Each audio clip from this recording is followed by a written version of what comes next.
जय हिंद। तो देखिए, आप सभी के लिए गेल इंडिया लिमिटेड में नई ऑफिशियल जो परमानेंट रेगुलर वैकेंसी हैं वो यहाँ पर आपकी आउट हो चुकी हैं। जो गेल इंडिया लिमिटेड है वो आपकी एक महारत्न पीएसयू कंपनी है। तो यहाँ पर जो आपकी वैकेंसी आई है वो चलिए आपको दिखाते हैं। सबसे पहले यहाँ पर जूनियर इंजीनियर केमिकल की 2 वैकेंसी हैं। इसमें जो भी आपकी पोस्ट है जैसे कि UR, EWS, OBC, SC, ST, इसमें कितनी वैकेंसी हैं वो यहाँ पर आप देख सकते हैं। जूनियर इंजीनियर मैकेनिकल की टोटल यहाँ पर 1 वैकेंसी है। देन फोरमैन इलेक्ट्रिकल की 1 वैकेंसी है। इसके बाद फॉर्मल जो इंस्ट्रूमेंटेशन की है टोटल यहाँ पर 14 वैकेंसी हैं। फॉरमैन सिविल की यहाँ पर टोटल 6 वैकेंसी रहेंगी। और उसके बाद जूनियर सुपरिटेंडेंट ऑफिशियल लैंग्वेज की जो टोटल वैकेंसी हैं वो यहाँ पर आपको 5 दी गई हैं। नेक्स्ट यहाँ पर है जो जूनियर केमिस्ट की 8 पोस्ट हैं, जूनियर अकाउंटेंट की 14, टेक्निकल असिस्टेंट की 3 पोस्ट, ऑपरेटर केमिकल की यहाँ पर टोटल 73 जो वैकेंसी हैं वो आपके आउट की गई हैं। देन टेक्नीशियन इलेक्ट्रिकल की 44, टेक्नीशियन इंस्ट्रूमेशन की 45, टेक्नीशियन मैकेनिकल की 39, टेक्नीशियन जो टेलीकॉम और आपका टेलीमेट्री है इसकी 11 वैकेंसी हैं, ऑपरेटर फायर की 39, ऑपरेटर बॉयलर की 8 वैकेंसी हैं। अकाउंट्स असिस्टेंट की टोटल यहाँ पर 13 और आपके बिजनेस असिस्टेंट की टोटल 65। तो इन सभी को मिलाकर 391 जो आपकी पोस्ट हैं वो यहाँ पर आपकी आउट की गई हैं। यहाँ पर अगर हम आपकी क्वालिफ़िकेशन के बारे में बात करें तो देखिए, आपकी पोस्ट क्योंकि बहुत ज़्यादा है तो हर पोस्ट की क्वालिफ़िकेशन अगर बताएंगे तो वीडियो काफ़ी ज़्यादा आपके लंबी हो जाती है। तो नॉर्मली आपको हम अगर यहाँ पर एक ओवरव्यू दें आपकी पोस्ट की क्वालिफ़िकेशन का, तो जो भी आपकी पोस्ट हैं अगर इस रिस्पेक्टिव पोस्ट में आपके पास डिप्लोमा है या फिर डिग्री है तभी आप एलिजिबल हैं। जैसे फॉर एग्जांपल पहली आपकी पोस्ट है जूनियर इंजीनियर केमिकल के लिए।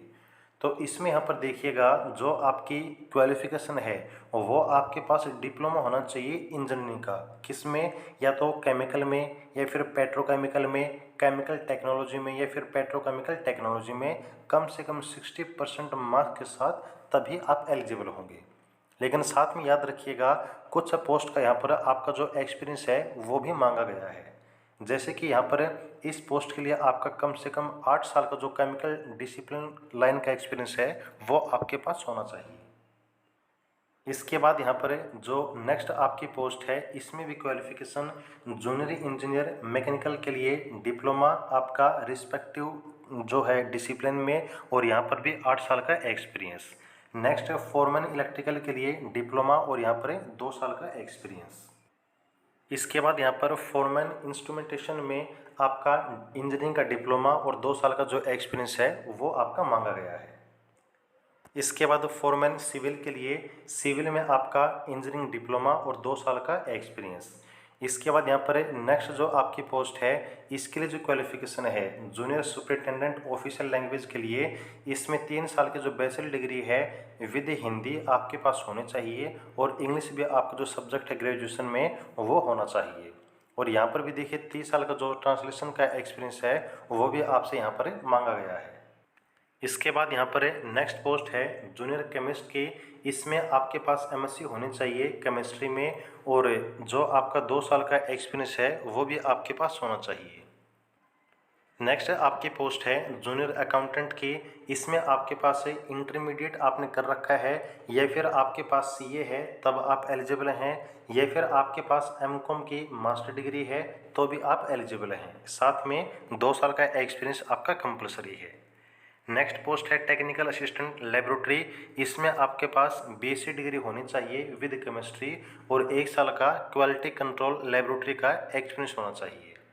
नेक्स्ट आपकी पोस्ट रहेगी ऑपरेटर केमिकल के लिए। यहाँ पर बैचलर डिग्री होनी चाहिए विद फिजिक्स केमिस्ट्री और मैथमेटिक्स, या फिर आपके पास बीएससी ऑनर्स होना चाहिए केमिस्ट्री में और 1 साल का जो एक्सपीरियंस है वो भी मांगा गया है।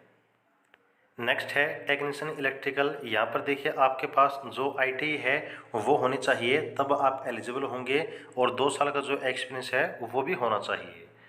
टेक्नीशियन जो आपके इंस्ट्रूमेंटेशन की पोस्ट है इसमें भी आईटीआई होनी चाहिए और 2 साल का एक्सपीरियंस आपके पास होना चाहिए। नेक्स्ट आपकी पोस्ट है टेक्नीशियन मैकेनिकल, यहाँ पर भी आईटी होनी चाहिए, 2 साल का एक्सपीरियंस होना चाहिए। और देखिए जो भी आपकी पोस्ट है उसमें एज लिमिट क्या रहती है, तो वो यहाँ पर आप हर पोस्ट के नीचे देख रहे हैं कि हर पोस्ट की एज लिमिट आपको दी गई है। जैसे इस पोस्ट के लिए 26 साल आपकी एज लिमिट है यूआर ईडब्ल्यूएस के लिए, और ओबीसी को 3 साल, एससी एसटी को एज में 5 साल की छूट मिलती है, जैसे सेंट्रल गवर्नमेंट की वैकेंसी में मिलती है। लेकिन याद रखिएगा छूट रिजर्व कैटेगरी को तभी मिलेगी जब उनकी कैटेगरी में वैकेंसी है और वो अपनी ही कैटेगरी में फॉर्म अप्लाई करते हैं। इसके बाद है टेक्नीशियन, जो टेलीकॉम और टेलीमेट्री की पोस्ट है, इसमें आईटी प्लस में 2 साल का एक्सपीरियंस, 26 साल आपकी एज लिमिट है मैक्सिमम यूआर और ईडब्ल्यूएस के लिए।